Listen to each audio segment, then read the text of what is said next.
Hello, friends. Welcome to the Logistics of Logistics podcast. My name is Joe Lynch. Thank you so much for joining us today. Today's topic is the RocketFuel story with my friend Josh Beatty. How's it going, Josh? Doing well. How are you, Joe? Doing great. I'm excited to talk to you about your companies, especially RocketFuel. So, Josh, please introduce yourself and your company, as companies in your case, and where you're calling from today. Yeah, my name is Josh Beatty. I am the co-founder of Launch Fulfillment and also RocketFuel Recharge. And yeah, excited to tell both the stories of kind of how these companies started. I'm calling from Springville, Utah, and that's where we're located. That's our corporate office for all of our companies. Very nice, very nice. So first off, what is Launch Fulfillment? Yeah, Launch Fulfillment is a 3PL in a traditional sense. We are really trying to focus on be a premium fulfillment solution. So our goal is to help brands grow and do their logistics, and we cover all the 3PL needs for brands. So who's your sweet spot among, is it B2B or B2C? Who do you work with in that business? Yeah, good question. For us, we do a little bit of everything. It kind of depends on the season. I'd say our sweet spot is B2C, right? We love e-commerce brands, but we want to facilitate their growth with B2B, right? So we have a lot of brands that jump into retail, ship a lot of B2B stuff. So depending on the time of the year, we're B2C and B2B. Yep. And I think you kind of alluded to it already. There's a lot of brands that started as digital natives, we'll call them. And at some point they said, we need to open stores, or we need to start selling out of Walmart or Costco or wherever. And then we have the other side, traditional brands that go sell through retail say, we should sell direct. So there's no right answer for any of this anymore. Oh yeah. I always tell brands, you probably should be doing both, honestly. You're leaving money on the table otherwise. Yeah, 100%. So, where are your locations? Yeah, so Launch Fulfillment, our corporate office is in Utah, and then we have another warehouse that's in Kentucky. And we're actually going to have a warehouse in the UK starting Q1 next year. So we're going to be global next year. Very nice. Now, do you also do the transportation for your customers? We do. Yep. So I also own a freight brokerage called LaunchPath Logistics. And that freight brokerage, we are able to ship all the B2B orders, right? But we also can do all the import-export. So clients that have inventory that's come from China, we can help them get it here, and then we can do all the fulfillment and logistics for them when they're here. Hallelujah. So tell us a little bit about RocketFuel. What is RocketFuel, and who's the sweet spot customer-wise for RocketFuel? Yeah, RocketFuel, our sweet spot and our customers 3PLs. I always make the joke that I'm helping my competitors with the launch fulfillment side, right? So other 3PLs, my competitors, those are my target market for RocketFuel. And RocketFuel really is focused on helping 3PLs make money. That's the whole point of RocketFuel. Yep. Well, we'll get to the details of that in a minute. I think I met Carter and Robbie from your team at CSCMP. And I remember as soon as they told me what they did, I was like, oh yes, that's exactly what we need. So tell us a little bit about you, Josh. Where'd you grow up? Where'd you go to school? Some career highlights before you started all these fine companies. Yeah, so I grew up in Utah, a little town. It's not little anymore, but Lehigh, Utah. Grew up there, graduated from Lehigh High School. And then I actually left to do a religious mission, went to Mexico. And when I was in Mexico, kind of fell in love with history, religious history specifically. Came back here. I went to college at Utah Valley University. And during that time, I fell in love with Latin American history. Ended up going to Yale University, learning Nahuatl. Yeah. What is Nahuatl? Yeah, a lot of people don't know. Nahuatl is actually the language that the Aztecs spoke. And so when I was kind of diving into that research, that was really one of the only schools in the entire United States that taught Nahuatl. And I was able to get into there, which I was very grateful for, and learn Nahuatl and actually dive into research and studying the Aztecs, which is totally not logistics. Kind of crazy story there. But yeah, graduated there. And I always had kind of this entrepreneur spirit. I really wanted to focus on building a company. That was something I've always wanted to do. And as I was finishing up my degree, a professor who I was good friends with, we decided to create a podcast, which is actually called History That Doesn't Suck. And it's actually one of the biggest history podcasts out there right now. I'm going to listen. I told you before we hit record that I love history and I like to listen to podcasts, so I will be listening. Got to give it a listen. It's a good one. And so during that time, started that, which became its own business, as you kind of know, Joe. And fell in love with audio design. I actually started an audio design company, and I edited podcasts for other podcasts. Did that for a little while, and during that time, my business partner now, he had the idea for Launch Fulfillment to become a 3PL, and that's where Launch Fulfillment was born. And once Launch Fulfillment started to kind of take off, I let go of the audio design company, let go of the podcast, and doubled down on 3PL and suffering in the logistic world. Well, it's just a lot of people popped up in that business over the last 10 years, but we needed it. And I got to tell you, there's, and you know this, I think most people listening know this. We've always had warehousing, and it was always this, I call it a staid business, right? It wasn't easy. It never was easy delivering to retail and managing all that brands. But no one ever thought of it as a sexy business. And then all of a sudden e-commerce popped, especially during COVID. But what's also changed so much in the last decade or so is e-commerce needs small parcel and the volume is different. So you might, if you were traditionally in the warehousing business, say, oh yeah, we ship 5 LTLs a week to this retail location, or 1 truckload every week, or whatever it is. Now it's, oh yeah, we ship out 8,000 small parcels every day. And if the order comes in, I'm just going to make this up, if the order gets here by 2, it goes out by end of business, because that's what we promise the brands. And that is a very fast, very high volume, unforgiving business. Yes. And everybody is always, I always make the joke that fulfillment centers, they live in a valley, and the carrier's on one side of a hill and the brand is on the other side, and all the crap rolls down to the middle. And I always say this, I love KPIs, key performance indicators. And I say only the very best metrics grow up to be KPIs. And 100%. And the reason I love the KPIs in our business is because it's a business of exceptions. So you could say to somebody, hey, Josh, you guys did not deliver 4 of these packages yesterday. They came in by 2 and you didn't get them out. You're like, yeah, but we did 50,000 orders for you. Yes, exactly. Yeah. So it's only want to talk about the exceptions. So if anyone says, how'd Josh do? I don't know. There's those 4 orders. What about the other 50,000? Oh yeah. Forgot. Yeah. And that's, I mean, not to get ahead of ourselves, but RocketFuel was really kind of born to help 3PLs. I feel like 3PLs, and obviously I'm biased a little bit, but I think 3PLs get kicked in the dirt quite a bit, right? It's easy to point the finger. It's never the carrier's fault.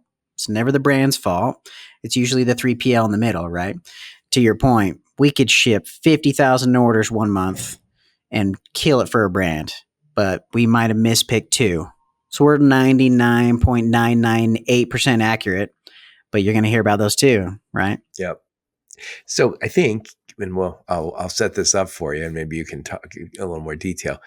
If we're talking about over-the-road transportation, truckload or LTL, and I know you're in those businesses, you can get a little bit of a float. So you say, I contracted for that truck. I owe them that money in, I don't know, 15, 20 days, 30 days, whatever your agreement is with those. And you're going to get paid by your customer, most likely, before you pay them. And that's why sometimes when customers pay late, the 3P or the brokerage wants to pay late. But it's different with small parcel. Please talk about the critical difference when we're talking about small parcel. 100%. And maybe the first to highlight is the post office, USPS. So USPS gives no terms to anybody. You pay on demand. So as a 3PL, if a brand has an order, comes to me, and we're going to ship it out post office, I pay for that right when that label's printed, like right away. And so depending on what terms I give to my brand, I have to float that cash. And so for the parcel world, post office is an exception. They give no terms to anybody. But UPS and FedEx and DHL, they'll give terms, but depending on how well you negotiate, right? Some 3PLs, they might be net 14, net 30, lot are landing around net 21, but some, they're net 7. And so if you're hoping that your brand's going to pay you and you have tight terms, you got to float that cash and you got to figure out how. And the last mile is the most expensive mile. So that's the last mile is from the DC to the customer. And that is what the post office owns. So I don't know exactly. You can update me on this. I think UPS used to use USPS, the Postal Service, to deliver some of their final miles. Is that still the case? Yep, that's still the case. And so it's very difficult. There's very few companies do the final mile nationwide like the Postal Service. And so you could say, well, just use UPS or FedEx. That's not that easy because the Postal Service has some very attractive rates. Maybe we're subsidizing. Who knows? That's neither here nor there. There's some stuff there. But I think for brands, it depends on where you land in your pound range, right? And we always tell people, you got your below a pound, and there's great options for below a pound. That's DHL Ecom, UPS Mail Innovations, OSM, even going into the 1 to 4 pound range. And then you have this jump between 5 to 10 to 12. There's kind of a different range there and different carriers that service that. You can jump up into the SurePost for UPS, SmartPost for FedEx, even the post office for Priority Mail. But then you have your 10, 12, 15, 20, 30 pound packages. You're going to go ground with the big guys, UPS, FedEx, because they just beat ground. They're just kind of the best ground carriers. And those are kind of your main market stay. Obviously, we could, not to tangent, we can get into some of the stuff that Amazon's doing, right? They're trying to get in the game. But yeah, it's a shifting market. And really, the duopoly of FedEx and UPS for ground, I think is going to start changing in the next couple of years as we start to see Amazon get more involved. Yeah, it's a funny thing because we've had courier services, right? And what's weird is when somebody says, well, I know we have these regional small parcel providers. They're always been out there. And I remember years ago when I was still blogging, I wrote about 5 of them. And I thought, that's about it. I wrote about all of them. It was like maybe 10 years ago. And I was like, I think there's dozens of them now. And they're great. They're cheaper and they're excellent service. And they're more and more becoming available to shippers. But USPS, United States Postal Service, is still key for many 3PLs. And I think, correct me if I'm wrong, DHL is still in this market. They're just using small parcel. I mean, they're using the Postal Service for their final mile. That is correct. DHL e-commerce. That's what DHL calls that branch of their service. And yeah, they're a big player. All their last mile is USPS. And the problem that RocketFuel solves, you experienced it. So please talk a little bit about how RocketFuel came about. And I think that's why I'm so passionate about RocketFuel, because it really solves this big problem for 3PLs. So the way RocketFuel was birthed, 2 years ago on Black Friday, my business partner and I, we had a big influx of orders. And this influx of orders was all going to ship USPS. So within a Friday, Saturday, we had to figure out how to float $700,000 in cash because we had to pay for it right when we shipped it. So we shipped it all, but then you still have all your other expenses, right? So that weekend going into Monday, we were just calling brands. Hey, can you pay us ahead of time? I know we're going to invoice you. And for launch fulfillment, we actually have some of the tightest terms. We're net 7. Our average day to pay is 14. So we're usually getting money around 14 days from our brands. Well, if you have a bad, call it good bad, right? Weekend where you got to ship all this USPS and you got payroll to make in a couple days, you have these other costs. Well, you just dumped all this cash and you're like, hey, I got to get paid or figure out a way to float this. So we thought, thankfully we were able to get all that money, but we had this idea of like, hey, the brands sold it. They've probably collected money for shipping. Why do we have to be the bank? Like, we're going to ship it for them. They've already collected all the money. This is always the question I ask is everybody's a banker. Everyone in business is a banker. And my brother-in-law does websites over at Sunant. And I remember him saying one time, Joe, we aren't the bank. We were doing a website project together. This was years ago. They pay us half up front and half when it's done or something, whatever it was. And I was like, and he goes, we're a web development firm. We do pay-per-click. We do production. We do all these things. We aren't a bank. And I was like, oh, yeah. Like, that's not our business. But in a sense, was that during COVID or just towards the tail end of COVID that happened? Yeah. So 2 years ago, that would have been 2022, the fall of 2022. And we just had this moment, this kind of realization of like, hey, the post office through resellers is doing it to us. And the way they do it is like a meter, right? So you plug up your credit card or your ACH, and as you ship through the post office, it just pulls from this meter. And then when it hits a threshold, it charges your credit card or your bank account and puts that back up. And that's how 3PLs do it. And we just thought, why don't we do this to brands? Like, they're not going to be out the cash because they've already got the cash. Why should we hold it? And that's how RocketFuel was born. This is the classic problem is growth kills companies. And a lot of times it kills companies when they've had some slow times and then all of a sudden the market heats up.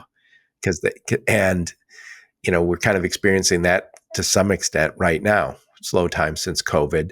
And then as soon as you get rocking and rolling, you're like, oh, we're saved. We got a lot of business coming in.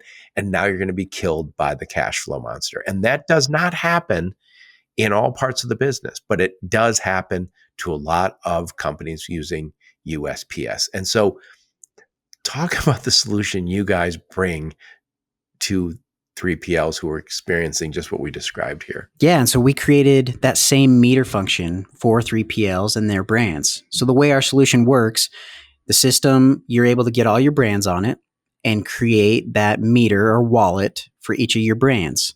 And they are able to go in and plug in their credit card or their ACH, and they get to set all their thresholds, right? So they can say, hey, I want to, when I hit $100, charge my credit card back up to $5,000.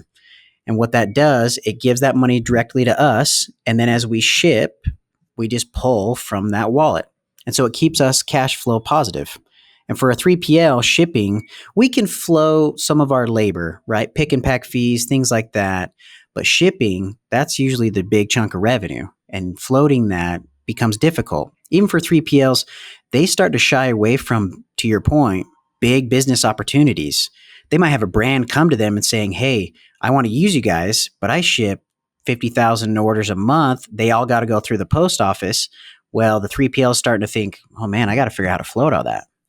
And this solves that because it's just a meter that you pull from as you ship and you stay cash flow positive. Damn, that's a great idea. Again, when I met Carter and Roby at CSCMP, and I remember as soon as they said what you guys do, I was like, man, that's a huge solution for the space because, we see this in the over the road stuff. We factor money. It's just it's a fact of life. There, by the way, I'll shout out to my buddies over at Denim. They do it right. I love those guys because I consider them a new kind of factoring company. They bring a ton of useful data. They're easy to work with. They're not, hey, send me a fax and they got an outdated everything. They're digital natives, but there are factoring options when we talk about over the road. And again, you get terms with UPS or FedEx, but it's just small parcel for the postal service, which is, again, a critical part of most 3PLs, I'm assuming. Virtually everyone's using them. Everyone's using them. And so really we built it to solve this initial problem of like, hey, cash flow. And for us, to talk a little numbers, it flipped our cash flow by about 250 grand a week. It was a big deal for us. And it was very easy to talk to our brands about it because all of our brands said, oh yeah, no problem. We'll hop on the meter. We've already made the money. You guys have the order. I've collected shipping money for this. No problem. And we started to look at it as like, hey, this could be a great solution for all 3PLs because one, it'll flip their cash flow, but it gives better data to their brands. So we started to create it where 3PL allows all their brands to get on it so they can see, they have this meter system where they can figure out what thresholds that they want to recharge, but it gives them data that sometimes the 3PL wasn't able to give them before. That might be cost per shipment, a heat map of where your orders are going. And there's a lot of companies doing this, but we connect straight to the 3PL's WMS. And a lot of WMSs, they're not given this type of data. They might be giving some of it to the 3PL, but the 3PL doesn't give it to the brands. And RocketFuel does that. So it makes it easier for their brands to hop on because not only are they helping their 3PL, but it's providing a better experience to the brand of the 3PL. And they are able to see better data, better tracking, figure out what's going on with, hey, these orders are slow. I can do claims for these orders because I paid for 2-day, but they got there in 5-day. It provides that for all their brands. And it's a huge tool for 3PLs. Yep. So I want to talk, before we get into the specifics of how we implement RocketFuel, I want to talk about launch fulfillment for a minute. So you guys have probably experienced a lot what your customers, your customers / competition has experienced. And that is, we had a lot of rapid growth in e-commerce, and we had the traditional warehousing and fulfillment. And I guess I'll call it the blurring of the lines between digital natives and brick and mortar companies. I've heard a lot of companies say, we said yes to everyone initially. So we had a lot of small players we worked with, and a lot of them needed too much help. And they, over time, said, okay, we got to get rid of some of these smaller companies that don't ship enough. They're not the right fit. And I feel bad when every time I say this, because there's all sorts of small brands who call me saying, who should I work with? But to your point, there's also 3PLs who are saying no because they say they ship too much. They'll drive us out of business because we know the float. So there are companies. So what we're talking about today, I think, is the maturation of the 3PL space, recognizing what works and recognizing maybe there's some options to work with those bigger brands, because nobody wants to say no to a lot of business. And if you're saying no to a lot of business for cash flow reasons, there's an option. Yeah, we did it too, right? Like in the beginning, we started in 2019, right before COVID. So we caught that big wave of e-commerce as we went into COVID, right? And we did yes to everything. Yes, we'll do it. We'll do it. We'll do it. We'll do it. We'll do it. We'll do everything. We'll do whatever you want us to do, and we'll figure it out. And as you grow as a 3PL, you start to realize that's not the best way to attack the market. You're going to have these hard conversations with clients where you say, hey, you're not really shipping a lot, but I got 50 pallets of your stuff in the warehouse. That doesn't really work. The storage game is really hard for 3PLs. They got to be getting pick and pack. They got to be shipping out e-commerce orders or big B2B orders. You can't just store the product. So then you got to shed customers. Well, on the flip side, to your point, I just talked to a company here in Utah the other day. They were 3PL and they went out of business because they had 2 big clients. And these 2 big clients, when they brought them on, they couldn't float the cash. And it basically killed them. I have heard people talk about this on my podcast a number of times. And one instance was not on the podcast, but a friend said he was in the Reno market. And he said the location where he was at, all of a sudden there was a boom. And he said the wages doubled. And he said, my contracts didn't, but the wages in the region doubled. And he said, and then also the guys who were driving, because of the rapid growth of Reno, people were driving 45 minutes or an hour to get there. And and so they're saying, why am I driving all that way to go to a job that doesn't pay market rates? And he said, I've heard also from real estate people who said, if you aren't raising the when rents were going up very rapidly in this space, you can wait till your rent goes up and you have a 5-year lease.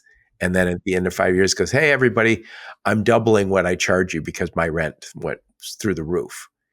And he said, you got to get to a point where you say, I know what I'm going to pay for my next lease, and I'm going to incrementally raise the price. And he said, there's companies going under because of this. Oh, yeah. Rent's killing people. It's killing 3PLs. And especially as you want to expand, most 3PLs know this.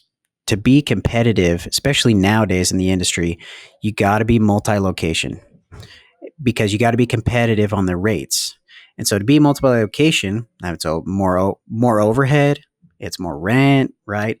And it becomes very difficult to expand and be competitive and provide the solutions that brands need, but also be tight on cash, find the right customers, find the right brands to grow with. It just becomes a tricky game for 3PLs. You start to realize, I can't take everybody. I can't take the big guys. So how do I find this nice middle ground where I can grow to the point where I can take the big guys, maybe get a bigger line of credit, float the cash, but it just becomes difficult for 3PLs to do that. And our main goal with RocketFuel is like, hey, this is the other thing I wanted to bring up. As we've talked to 3PLs, I'm shocked. A lot of 3PLs don't make money on shipping. They're too afraid to mark up the rates to the brands, and they're trying to make their money nickeling, diming on pick and pack. And a lot of the time it's because one, they don't have competitive rates. Two, they're afraid to float the cash. So what they do is they use the brand's, carrier account. In-house carrier, yeah. In-house account, because they're like, man, I'm not going to float this. We'll just try to make the money on pick and pack. And so they're losing out on a ton of money. They can go to a carrier, say, look, I have all this volume, negotiate really good rates, make a markup on that, and make better money. But they're like, oh, I'm going to have to float all that cash. Well, no, you don't have to. That's the whole point of RocketFuel. You can have that cash come in the same time you're shipping it. And so I've just been shocked as we've taken this product to market. A lot of 3PLs, one, and maybe I'm being too generalist here, right? Obviously, I don't know all the 3PLs in the market, but one, they seem kind of afraid to have this conversation with their brands. Like, hey, you've made the money. I don't want to lose your business, so I'll give you net 30. Hopefully you pay me in net 30 and I'll figure out how to float the cash. No, go to the brand, have a conversation with them, say, hey, look, I need you to pay me because why should I be the bank for you? That's one. And have a true partnership with your brands. Like, you got to do that. And then on the other side, you got to make money on shipping. The 3PL industry is too nickel and dime for you not to make money on shipping. You're spending time on it. Yes, you're spending a ton of time on it. So it's basically, if you don't charge for it, you're losing money because you have a guy who's assigned to doing it. If not full-time, at least part-time. And so you say that guy's not getting paid, and it's not enough just to cover his wage. It has to be enough that he makes profit. Yeah, we're all in the business to make money. The brand is, the 3PL is, the carrier is. You got to be able to make some profit, right? And so that's the other thing that RocketFuel solves that I want to talk about is, as we've talked to 3PLs, one of the questions we always ask them is, okay, are you auditing your shipping? Are you making sure that you're not losing money on the back end? So what I mean by that, for people who don't know, when you go to ship a package, let's say when you go to ship it, you declare it at 5 by 5 by 5. It's a 5 by 5 by 5 box, and it weighs, we'll say, a pound. So when you declare that, you get a rate back from whoever you're going to ship it through, UPS, the post office, and then you ship it out. Well, let's say when it gets to the post office, they run that through their system and they have a dimmer. And let's say it wasn't a 5x5x box. It was a 6x6x6, and it actually weighed 2 pounds. So what the post office is going to do, they're going to charge you the difference now, and that's called an adjustment.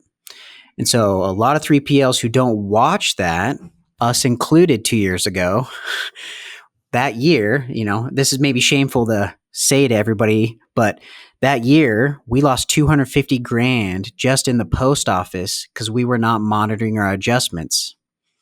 And RocketFuel solves that for 3PLs automatically. So we created a tool inside RocketFuel where you can download your invoice from whatever carrier, UPS, the post office, DHL.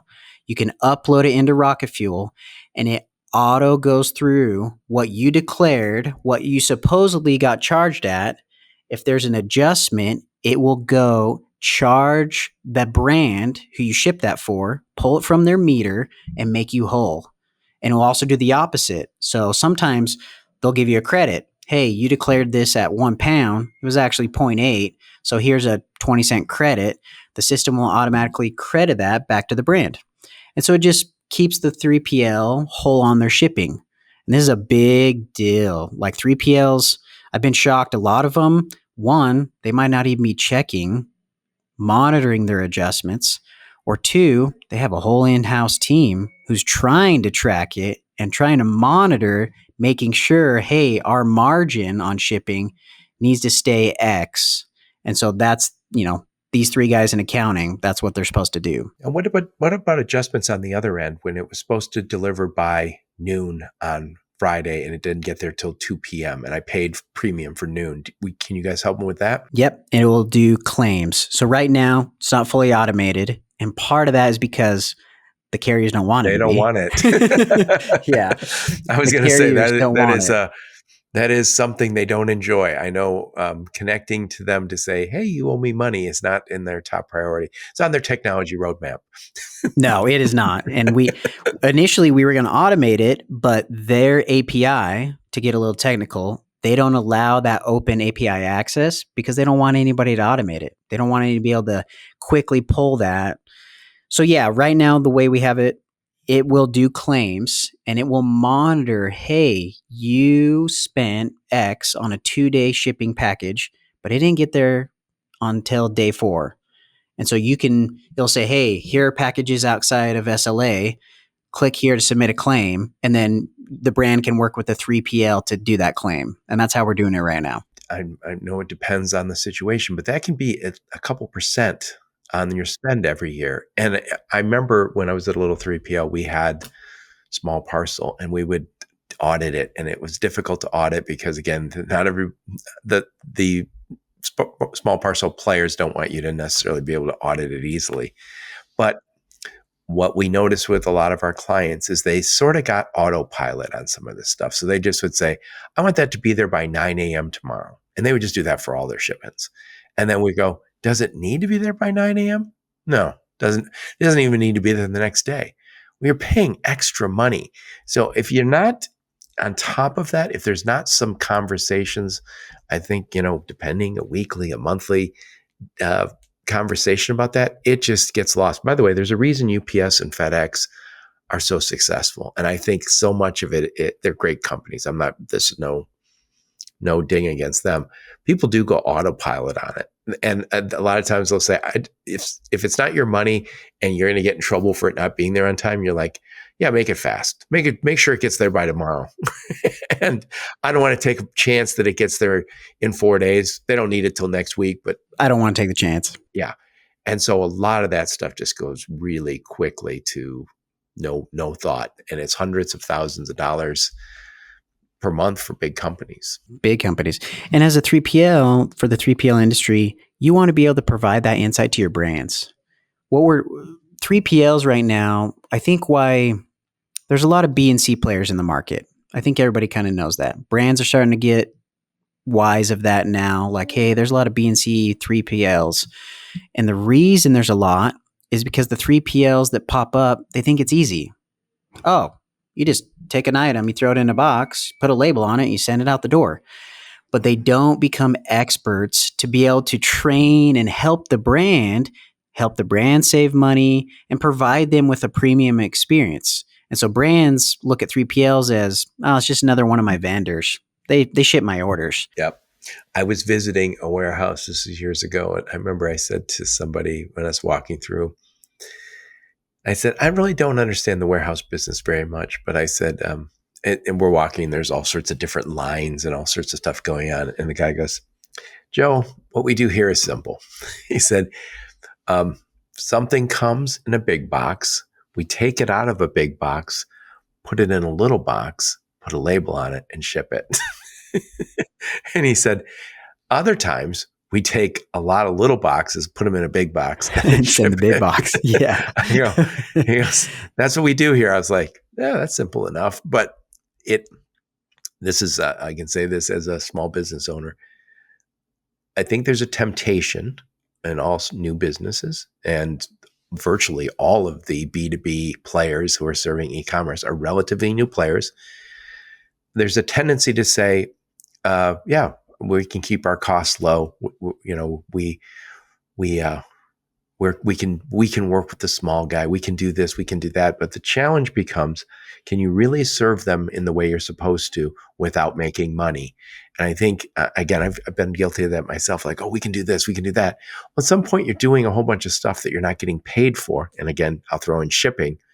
You're getting no pay for that, but you're spending time on it. And sometimes you're carrying the money on it.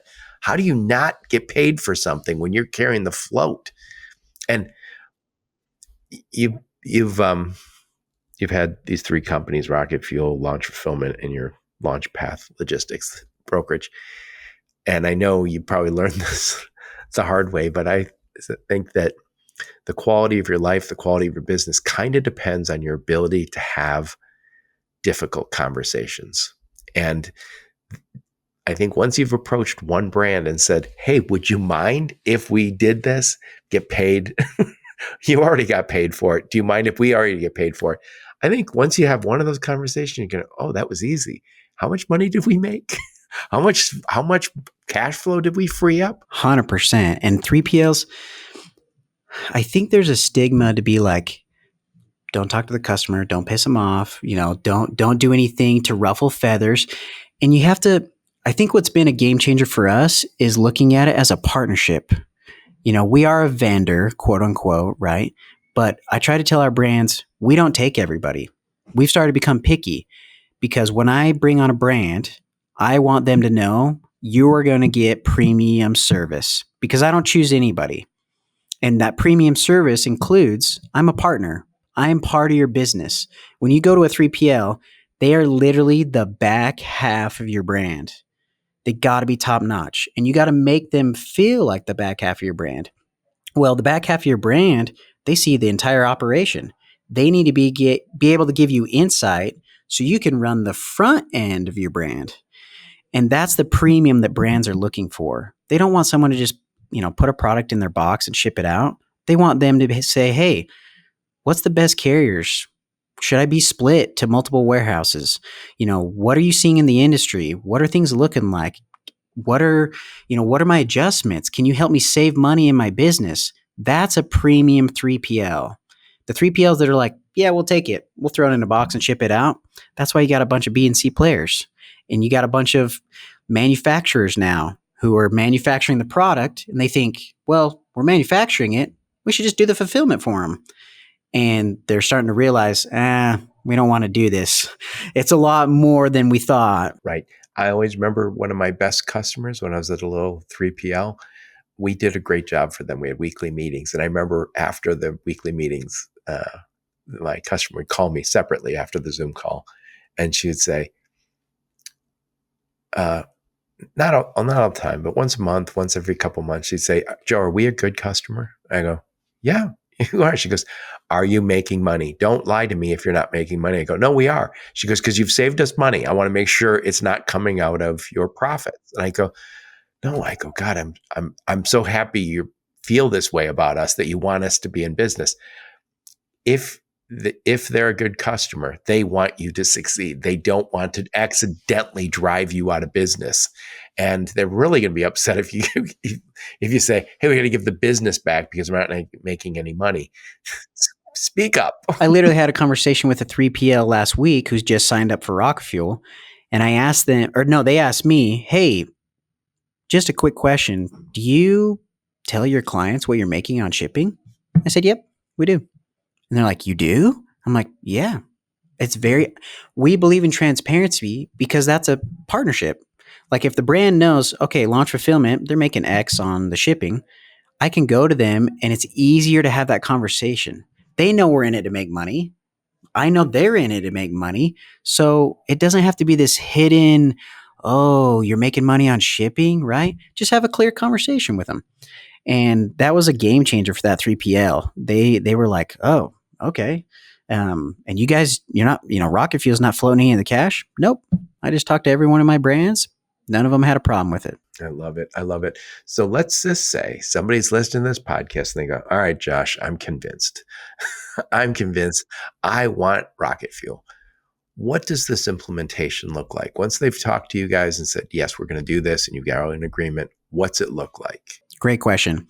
So super simple. We're already connected to a lot of the big WMSs. So the way our system works, it connects into your warehouse management system. And from there, we pull all the data and we honestly can have that up and going probably a day or two. And that's it. We can connect into your WMS. Do they have to have a conversation with their brands before you can actually make it work? Nope. We actually have 3PLs right now because it's going into Q4. They're like, hey, this is great. I'm not ready to go to the brands on this, but I want the audit function. I want to be able to look through all my stuff. So we signed them up on that. They're in the system and they're already using the audit function. Q1, they're going to go to all their brands. And that's totally fine. If that's all they want, we're actually coming out with new modules for RocketFuel that's going to, if you don't want to head that route, there's going to be a bunch of other value add for the 3PL, for their brands that you can sign up for, and you don't need to do the metering. The other cool piece there is if you have brands, I have a few myself, who are like, hey, I still want terms. That's totally fine. I built RocketFuel, and inside RocketFuel, you can still give them terms. So they can have a meter, this wallet, and you can set it carrier specific. So it can say UPS ground, you give the brand net 14. Well, on the 14th day, it's going to go look at all the UPS you did for 14 days and just pull it from their meter. So you don't have to worry about it. It still provides that value for the 3PL where they don't got to go track it down, and they know now on day 14, they're going to get paid. Right. So even if you don't go to your customers and get them to do the immediate metering function, there's still a cash flow benefit, because what I think everybody in business would say is, if you could tell me exactly when I'm getting paid this month, my life would be a lot easier. 100%. And there's nothing worse than saying, and I know you've lived this as a small business owner, is you say, and somebody says, how's business? You're like, really good. I'm completely broke, but theoretically the business is doing well. Yeah. It's just people who owe me money haven't paid me yet. Yeah. I always joke like our AR, we got a bunch of money, right? But it's not in the bank account. I can't spend it. I can't take do the wife with and kids out to dinner with it. But yeah, exactly. And yeah, that's our big thing is we really, and maybe this is a big ambition of ours. We want to help change the 3PL industry. I think 3PLs for the longest time have been viewed as this middle guy who kind of gets kicked in the dirt all the time. They got to float the cash. It's always their fault. It's not the carrier's fault. It's not the brand's fault. And they are just the guy stuck in the middle. And our goal with RocketFuel is no, the 3PL, they need to be given the ammo to really help brands negotiate better rates with the carrier and be viewed as a critical part of the supply chain for the brand and not just this vendor that ships orders. And that's our goal with RocketFuel. We want to help 3PLs make money so they can provide a better premium experience for brands. Yep. And every business now is looking and saying, how do I get better cash flow? RocketFuel does that. But also, virtually everybody's saying, how do I get better data? How do I get better data? Because I want, and then by the way, I need clean data. I don't need dirty data. I need clean data to eventually feed it into some sort of AI feature, whether you're using it or not, you're going to. And I think this is, your brands are looking for that. I think more and more, you mentioned it up front here earlier on, the front of the house, the guy who's selling it online and then doing all the merchandising and all the purchasing, he wants insights into the back end of his business. And traditionally, warehousing and fulfillment hasn't done that. In the last decade, I think everything's changed. Now the expectations are going higher and higher and higher. And I said this on my podcast before, maybe you know this. I think somebody told me half of the warehousing companies in the US have one location. And now I think we're going to see a change to that. I think we see big players starting to connect through technology. I think that trend is going to continue. And I think we're going to see a shakeout. And the companies that are going to leave are not going to be the companies that have sensational cash flow. Nobody goes out of business with a lot of money in the bank. Yes, there was a great mentor of ours, my business partner. He said, if you run out of cash, you lose the game. Straight up, right? And that's the name of the game. You can't run out of cash. So when somebody starts working with you, they're up and running. There's no team that has to show up at their location. You guys are doing this all online. Is this all cloud-based? Yep, all cloud-based. We have an implementation team. So for 3PLs that are like, hey, help me talk with my brands about this product and getting them on it, we've actually created like a 3PL playbook on how to talk to your brands, how to get them into the system. Oh, I love it. Yes, because we knew this was going to be one of the, call it barrier to entry for some 3PLs. They might be afraid to talk to the brands. So we created a playbook of like, here's how you want to talk to your brands. And here's some things of how you want to change the conversation for your brands. And then our implementation team will actually help 3PLs onboard their first 10 customers, their first 10 brands. And that's worked really well for us. A lot of 3PLs have loved that. They feel like they're getting handheld. A lot of 3PLs have even asked us, can you just connect straight with my brands and help them get on the system? Totally fine. If that's what you want us to do, we are open to that. We want to be a partner for the 3PL and help them in whatever they want. And if that's the way they want to do it, totally fine. I love it. I love it. And it's funny because I've said this many times on my podcast. Any customer you have that holds you at arm's length, you're going to lose. You're going to walk away from them or they're going to walk away from you. And we've all had a customer who go, no, I don't have time. No, you can't visit. No, I'll call you back. And then you don't, and you don't, and you don't. And then one day they go, yeah, it's just not working out. and I think most of us don't want to say to a customer that we have a problem. They don't want to, they say, no, the problems come from them to us, but this is a problem. And maybe they don't even know. If you're a big brand, they might be saying, oh, okay, yeah, I get it. I get it. Completely makes sense what you're asking for. And we have cash flow. We're a Fortune 500 company. What do we care? Right? They've already made all the money, right? And it helps the 3PL provide you, the brand, a better experience. That's the big thing I keep telling 3PLs. Don't be afraid to talk to the brands because it's going to make you better. It's going to provide better data for them. Yep. And this is a little off topic, but it gets back to cash flow. I said recently on the podcast, because I heard it recently, Costco turns their inventory in their stores on average 12.7 times per year. So if they have net 30 terms with a lot of their customers, they have float. They're making money. So the customer pays well before the brand gets paid. The turn, yeah. Yeah. And you guys might remember Gateway, and I think Dell was the same way. If you bought a Gateway computer, a Dell computer, it hit your credit card that day, but they didn't pay anybody for 30 days. They grew into these behemoth companies on cash flow that they didn't borrow. It was just like, boom. And that's what you want to be able to do. That is the mark of a good business. By the way, our friends on the other side, on the brokerage side, a lot of them just are doing that. They're growing very rapidly because they say we pay our carriers in 28 days or 30 days or whatever it is. And we get paid by our customers before that. Yep. And on the brokerage side, you kind of mentioned this earlier. Factoring's a big deal for some brokerage, smaller brokerage sometimes, right? Because they're trying to get that cash as quick as possible to be able to pay their bills, pay their carriers. And that's why factoring companies have exploded in the last couple of years. Well, I think it's almost to the point where if you and I started a trucking company tomorrow, Josh, God forbid. Yeah, I know, right? If we did hard business, hard business, we would probably say, we're just going to bake it in. We're going to bake it in.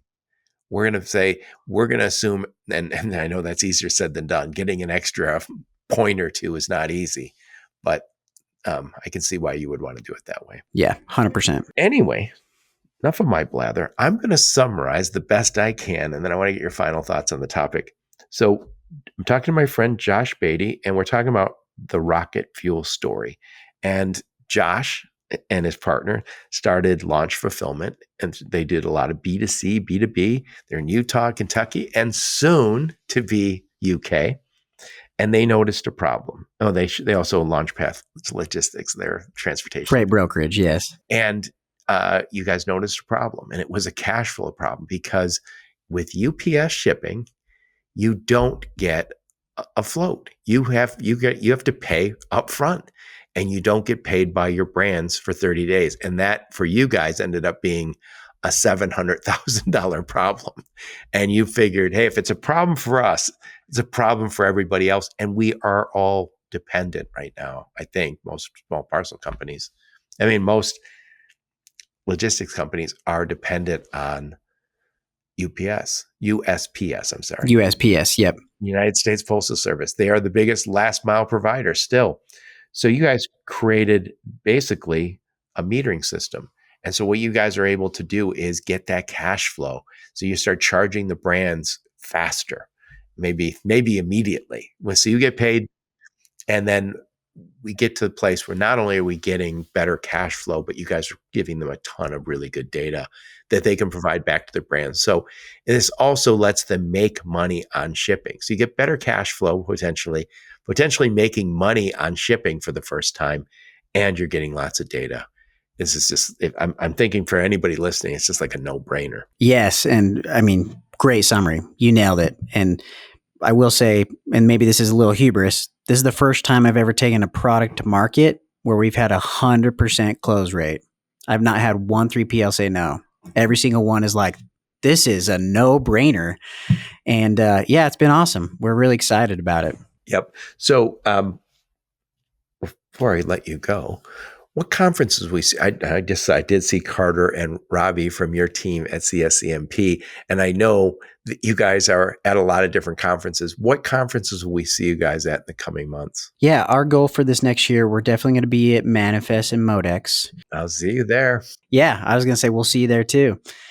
Then we're looking at some smaller ones where it's hopefully a little more 3PL centric. Obviously, 3PLs are our main customer for the market, but right now those are our two on the roadmap that are going to be big for us. It's kind of interesting because you go to some conferences and it can be really tech heavy, and sometimes it's broker heavy, but you got to find the ones where you see all the warehousing guys at it.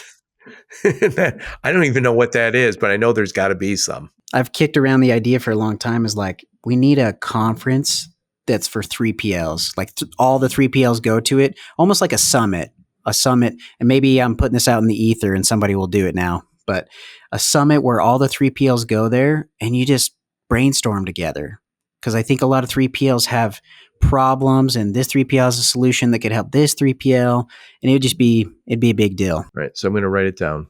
Josh Beatty and his partner started RocketFuel, Launch Fulfillment, LaunchPath Logistics, and would you call it the 3PL Summit? A 3PL Summit. That's right. All right. We really have kicked around that idea for a while. That'll be next year. But it's very true because again, the massive changes to this space. I can tell you, until recently, I would get phone calls. There's a company down the street would always call and say, "Hey, help us grow our logistics, they're 3PL. And I said, did you buy a WMS yet? They're like, no, not yet. There's a ton of those companies. They go, we get some business, we can grow. And I was like, there's still companies out there. This is a business that has quickly come from the shadows to the forefront. And I'll just one last thing here. I've heard people say this. It's easier to get a warehouse space than it is to fill it with people who know what they're doing. And somebody says, yeah, I just need an experienced B2B warehousing manager, B2C warehousing manager, 10 years experience, having run similar facilities. Well, good luck to you. Yeah, I was going to say, go for it. See how that works out. Yep. So what I'll do, Josh, I'll put a link to your LinkedIn profile, a link to your websites, and any of the links you and your go-to-market team give me. And thank you so much for taking the time. Yeah, thank you, Joe. Really appreciate it. And thank all of you for listening to my podcast. Your support is very much appreciated. Until next time, onward and upward. You have been listening to the Logistics of Logistics podcast, where we engage with leaders in the logistics and supply chain community. If you like what you hear, please subscribe, hit the like button, and leave us a nice review on Apple or Spotify or wherever else you listen. Also, please check out our videos on YouTube and connect with us on LinkedIn. We're very big on LinkedIn. And you can also reach us on the logisticsoflogistics.com, our website.